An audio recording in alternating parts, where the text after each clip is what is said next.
Nunca volverás a caminar, habían sentenciado los médicos, hasta que una noche cualquiera, en un rincón olvidado de la ciudad, una voz inesperada lo cambió todo. «Yo sé cómo hacer que tu hija vuelva a caminar», murmuró alguien desde la penumbra, deteniendo en seco a Sebastián Vega. Instintivamente, apretó las manos sobre los mangos del sillón de ruedas donde su hija Emma se acurrucaba, como si temiera que aquella sombra pudiera arrebatársela. «¿Quién anda ahí?», preguntó, aguzando la vista en la oscuridad. De entre las sombras emergió una niña. No tendría más de 12 años. Su cabello rizado enmarcaba un rostro delgado, con unos ojos tan intensos que parecían ver a través del tiempo. Llevaba ropa hecha jirones, los pies descalzos manchados de polvo. «Me llamo Lía», dijo sin titubear, «y puedo ayudar a tu hija». Sebastián notó cómo Emma se removía ligeramente en su silla. Desde el accidente que destrozó su columna hacía ya 8 meses, la pequeña apenas reaccionaba a nada. Los doctores habían sido categóricos: daño irreversible. Punto final. Ella nunca volvería a caminar. «No tengo tiempo para juegos», respondió Sebastián, su voz dura como el concreto. Pero antes de que pudiera girarse para marcharse, Lía soltó palabras que lo congelaron. «Ya gastaste más de 2 millones en tratamientos que no sirvieron». Sebastián sintió que el aire se espesaba a su alrededor. «Has visitado a 17 médicos. Te sometiste a 3 cirugías experimentales, 2 en Estados Unidos, 1 en Suiza. Ninguna funcionó». «¿Cómo sabes eso?», murmuró él, un escalofrío recorriéndole la espalda. Lía se encogió de hombros como si fuera algo trivial. «Sé muchas cosas». Se acercó un paso más, su voz bajando hasta volverse casi un susurro. «Sé también que tu hija sueña cada noche que corre libremente, y que despierta llorando al darse cuenta de que solo era un sueño». Emma levantó el rostro, sus ojos iluminados por una chispa que Sebastián no veía desde hacía tanto tiempo. «Papá», susurró la niña, «¿cómo puedes saber eso?». Sebastián alternaba la mirada entre su hija y aquella niña desarapada, tratando de encontrar una explicación racional que no existía. «¿Qué quieres? ¿Dinero?», gruñó, pero Lía negó con firmeza. «No quiero tu dinero. Quiero ayudarla». «¿Cómo?», preguntó él, cada músculo de su cuerpo tenso. Si era una estafa, era la más elaborada que jamás había visto. «Recuerda», interrumpió Lía, «hace 3 semanas, el doctor Velandia te ofreció una terapia experimental con un 0,1% de éxito, pero tú te negaste por miedo al riesgo». Sebastián sintió como la sangre se le helaba. Esa conversación había sido privada. Solo él, Emma y el doctor estaban presentes. «¿Cómo sabes eso?», insistió, su voz reducida a un hilo. Lía sonrió apenas. «Así como sé que puedo hacer que vuelva a caminar. Pero tendrás que confiar en mí». Frente a 8 meses de promesas rotas, diagnósticos devastadores y el doloroso apagarse de la sonrisa de Emma, esas palabras brillaron como una chispa en la oscuridad. «¿Y si no confío?», desafió Sebastián. Los ojos de Lía, que de repente parecían contener siglos de historias, se endurecieron. «Entonces seguirás atrapado. Ella en esa silla, y tú en tu culpa». Sebastián sintió que le arrancaban el aire del pecho. La culpa, ese aspecto que lo perseguía cada noche, recordándole que todo había comenzado con una idea suya. Ese maldito paseo a la montaña. «¿Por qué debería creerte?», preguntó con el filo de la desesperación en su voz. Lía se agachó hasta quedar a nivel de Emma. No la tocó, apenas le habló con dulzura. «Cada mañana sientes cosquilleos en la espalda, ¿verdad? Como pequeños fuegos artificiales bajando hasta tus pies». Emma abrió los ojos desmesuradamente y, casi sin voz, asintió. «Los médicos dicen que son sensaciones fantasma», explicó Lía, «pero no lo son. Es tu cuerpo intentando despertar». En los ojos de Emma resplandeció algo que Sebastián creía perdido para siempre: esperanza. «¿Cómo sabes todo esto?», preguntó, ahora más desconcertado que nunca. «No puedo explicarlo», dijo Lía con un dejo de misterio. «Solo puedo mostrártelo». Tomó aire y agregó: «Pero tiene que ser ahora. Y debes venir solo, conmigo y con ella. Sebastián sintió que todo su instinto paternal chillaba que era una locura. Seguir a una desconocida de la calle, con su hija indefensa, era la definición misma del peligro. Pero entonces vio a Emma. Vio el brillo en sus ojos, esa chispa casi extinguida que ahora parpadeaba con fuerza. «Papá», susurró su hija con una súplica cargada de vida, «por favor, intentémoslo». Y sin saberlo, en ese instante, Sebastián Vega ya había sellado su destino. Empujando el sillón de Emma, Sebastián siguió a Lía a través de calles que no figuraban en ningún mapa, rincones invisibles para los ojos comunes. Era como adentrarse en otro mundo, un universo hecho de ladrillos rotos, grafitis olvidados y puertas que chirriaban con secretos. Tras 20 minutos de un recorrido laberíntico, llegaron frente a un viejo almacén que parecía haber sido abandonado décadas atrás. Sebastián dudó, pero Lía simplemente le hizo un gesto con la cabeza, segura, como si todo estuviera perfectamente planeado. Al cruzar la puerta desvencijada, el contraste fue abrumador. Dentro, el espacio era limpio y ordenado. Estanterías repletas de frascos, raíces secas, líquidos de colores imposibles. Al centro, una simple mesa de madera iluminada por la tenue luz de varias velas. «Ponla aquí», indicó Lía, mientras encendía una fila de cirios con movimientos precisos. Sebastián se detuvo en seco. «Espera», exclamó. «Antes de que la toques, quiero saber exactamente qué piensas hacer». Antes de que Lía pudiera responder, la puerta del fondo se abrió. Entró una mujer alta, de piel canela y mirada de acero, con una larga cicatriz cruzándole el rostro desde la sien hasta el mentón. «¿Este es el hombre?», preguntó, con voz profunda. «Sí, tía Samira», respondió Lía con respeto. La mujer se acercó y extendió la mano con firmeza.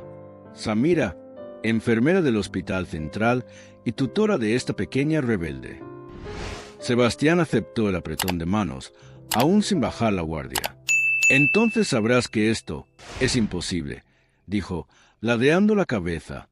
Samira soltó una risa breve y amarga.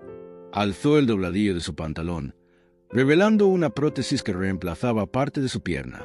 «También dijeron que yo nunca volvería a caminar», dijo, tocando la cicatriz. «Y mírame ahora».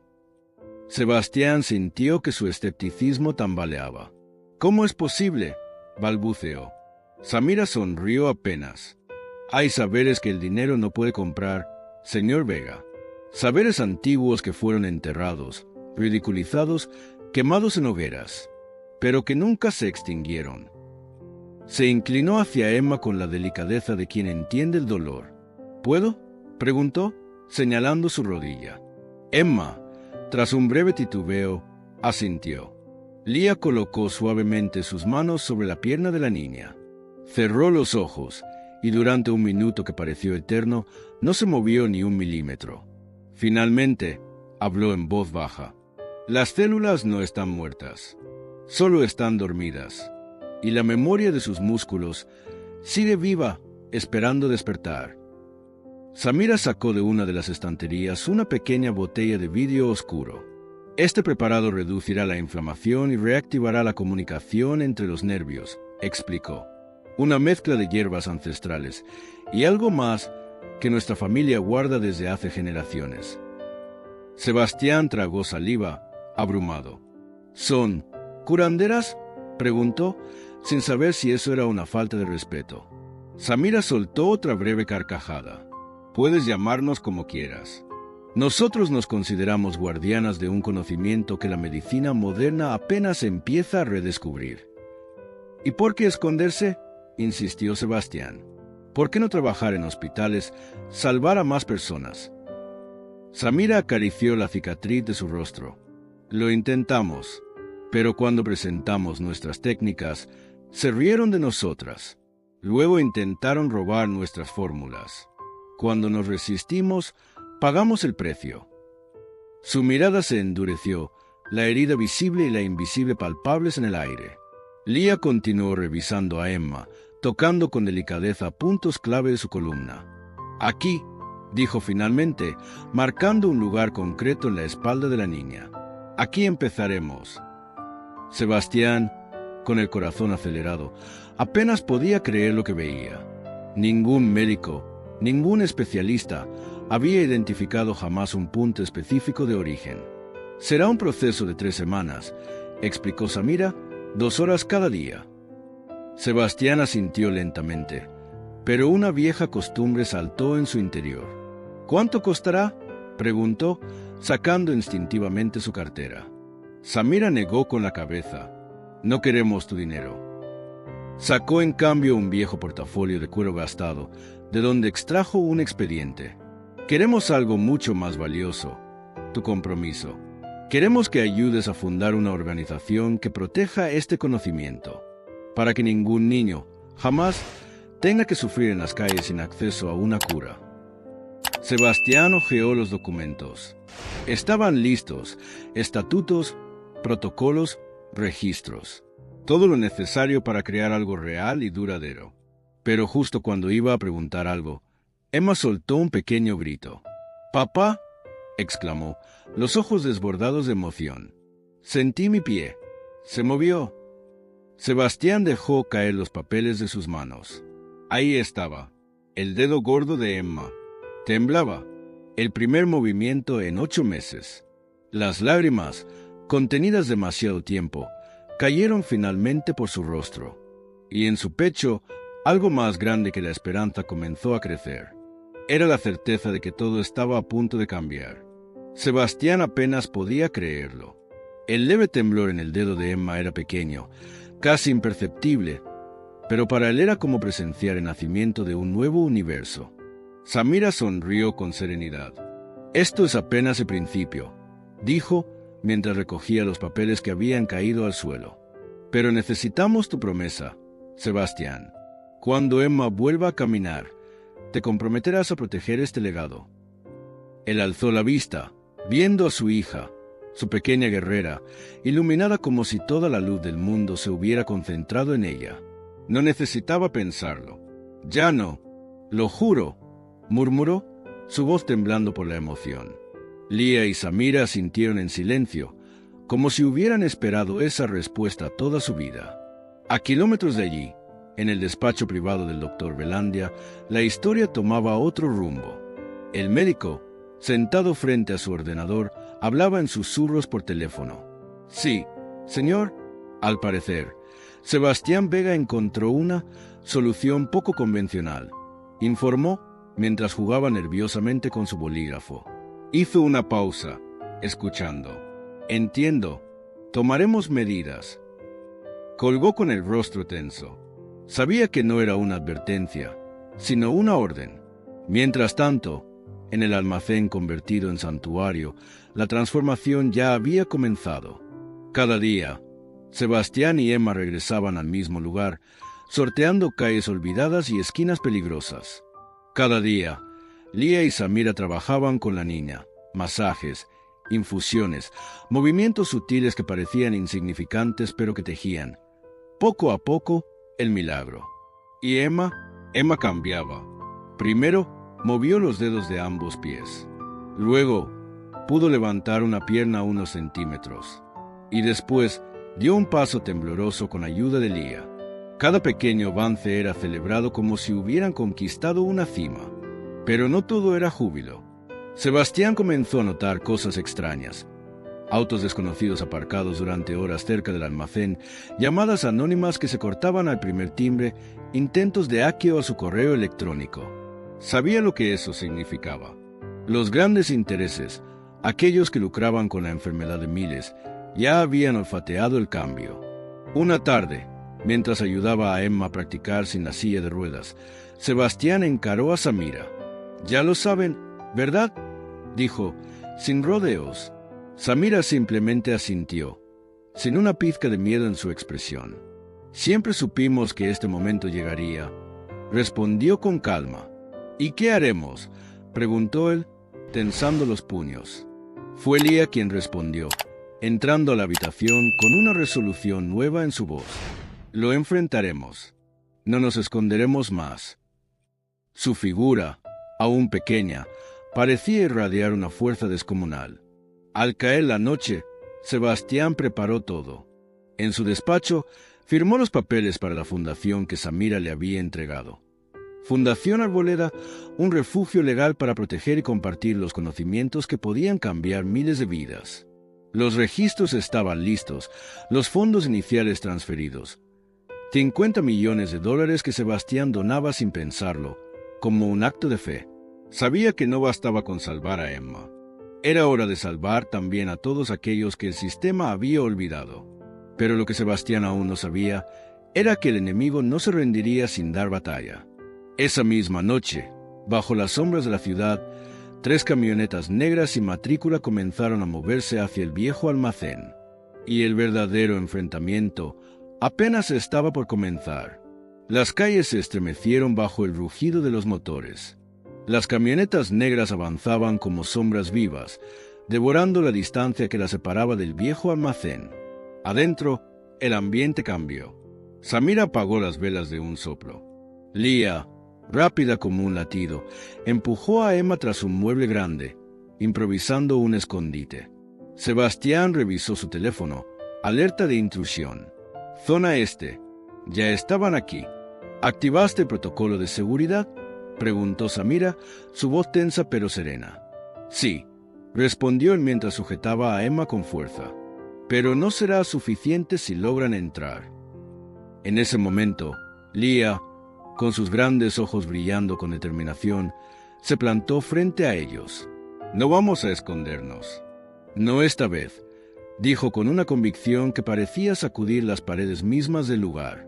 Sebastián sintió que algo se quebraba en su interior. No era miedo, era furia, era cansancio de huir, de ceder, de aceptar las reglas de un mundo que vendía la esperanza al mejor postor. Asintió con gravedad. ¿Qué propones?, preguntó. Lía sonrió apenas, un gesto que no era de ternura, sino de estrategia. Que salgas a recibirlos, y les muestres que esta vez no tienen el poder. Mientras Sebastián se preparaba, al exterior las camionetas se detenían con un chirrido. De ellas descendieron hombres de traje oscuro, dirigidos por 2 rostros conocidos. El doctor Velandia y un ejecutivo de rostro frío, Gabriel Morán, representante de Biotech Pharma, la corporación que amasaba fortuna sobre los tratamientos interminables de miles de personas. Sebastián salió del almacén, cerrando la puerta tras de sí. El aire olía a peligro. «Señor Vega», saludó Morán con una sonrisa que no alcanzaba sus ojos. «Tenemos una orden de inspección. Se le acusa de prácticas médicas ilegales». Sebastián fingió sorpresa, tomando el documento con calma. Lo examinó con cuidado. «Interesante», dijo, alzando una ceja. «Firmado por el juez Manríquez, el mismo juez que posee acciones encubiertas en Biotech Pharma». La mueca de Morán se endureció. «Son acusaciones peligrosas», gruñó el ejecutivo. «¿Acusaciones?», replicó Sebastián, dejando caer su voz como una piedra en el agua. «Ya envié las pruebas a 3 cadenas de televisión, 5 periódicos y a la oficina del fiscal general». Se hizo un silencio denso. Velandia retrocedió medio paso, leyendo en los ojos de Sebastián algo que nunca había visto antes: determinación sin miedo. «Retírense», dijo Sebastián, cruzando los brazos, «antes de que tengan que explicar a todo el país por qué intentan destruir la cura que ustedes mismos no quisieron encontrar». Morán avanzó un paso, su rostro crispado. «No entiendes contra quién te enfrentas», siseó. Fue entonces cuando la puerta del almacén se abrió lentamente, y Emma, tambaleándose levemente pero de pie, emergió al exterior. Con pasos aún torpes, apoyándose apenas en un bastón corto, caminó hacia su padre, su pequeña figura encendiendo la noche como un faro en la oscuridad. La multitud que empezaba a agolparse en la calle contuvo el aliento. Un milagro imposible, ante sus propios ojos. Una niña que debía estar condenada a una silla, caminando. Morán y Velandia quedaron petrificados. «¿Siguen pensando que pueden ocultarlo?», preguntó Sebastián, su voz resonando como un trueno en medio de la ciudad dormida. Las cámaras de los teléfonos comenzaron a parpadear. Cada paso de Emma era grabado, transmitido, compartido en segundos. Ya no había marcha atrás. La calle, que minutos antes era solo un escenario silencioso, ahora latía con fuerza. Gente salía de sus casas. Cámaras grababan desde todos los ángulos, y el nombre de Emma Vera ya recorría las redes como un fuego imposible de apagar. Frente a todos, bajo la luz intermitente de los celulares, la niña que había sido desahuciada caminaba, temblando, sí, pero firme. Cada paso suyo era una bofetada contra un sistema que había renunciado a ella. Gabriel Morán apretaba los dientes, consciente de que, en ese momento, el control escapaba de sus manos como arena entre los dedos. «No podrán detenernos», dijo Sebastián, su voz baja pero cargada de poder. Samira se unió a ellos, alzando un sobremanila que sostenía entre sus manos. «Aquí hay más», anunció, su mirada recorriendo la multitud. «Documentos, pruebas, testimonios. Todo saldrá a la luz. No es solo Emma. Hay cientos, miles de Emma esperando ser liberadas de un sistema que prefiere mantenerlas enfermas».